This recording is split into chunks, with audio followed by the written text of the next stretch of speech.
Hi, I'm Ed Adler. I'm a financial consultant and I've worked for companies ranging from General Motors to startup companies that make upscale gourmet chili.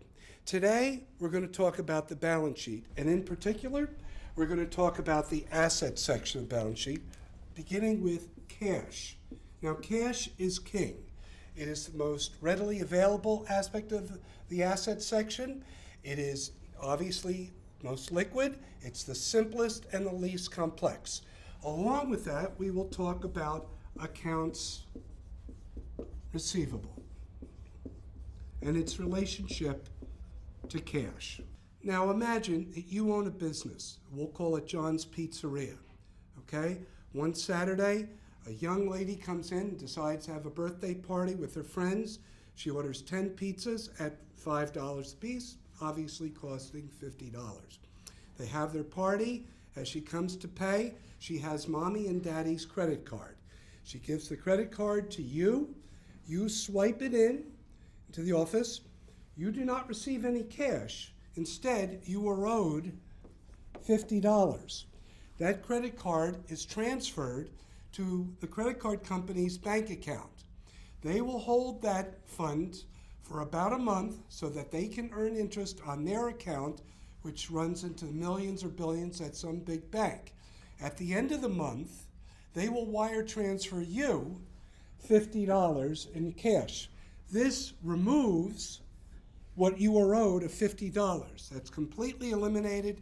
You have the $50 now that you can use for whatever purposes you need to run your business.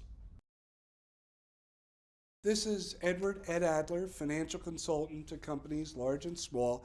And once again, we're going to talk about cash. Now today, we're going to talk about monthly fluctuations.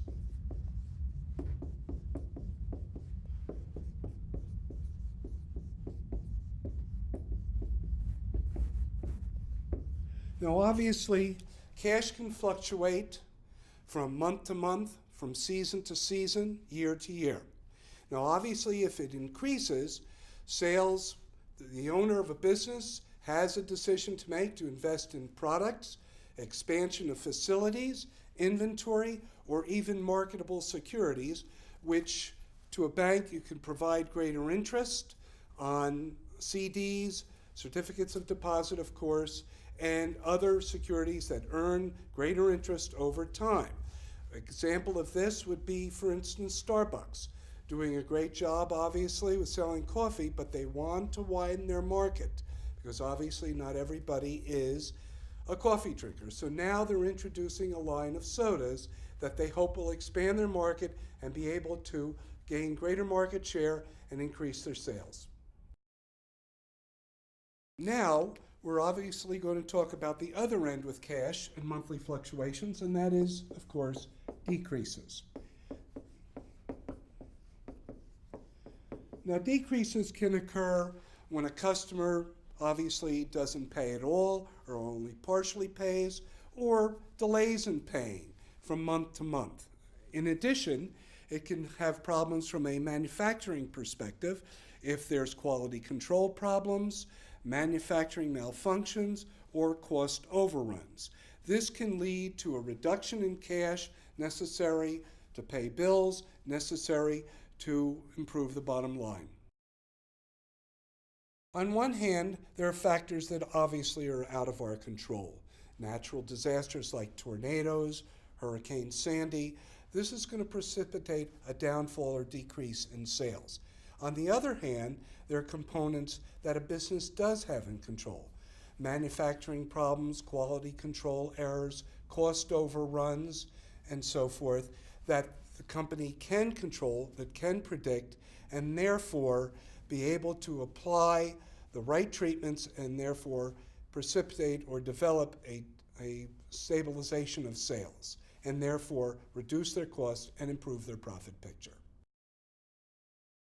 Another factor that comes into consideration with decreases are product recalls.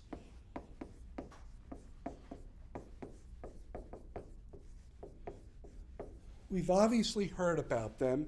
They're due to quality control problems, cost overruns, manufacturing errors, and so forth. This obviously reduces our sales and in turn reduces our cash output.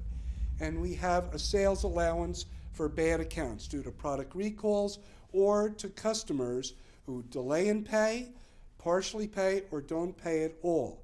And this requires a company to evaluate its customers also as to terms for sales and so forth to increase its sales or at least mitigate the reduction in sales and therefore maintain their profit status and increase their cash flow. Let's move on to currencies.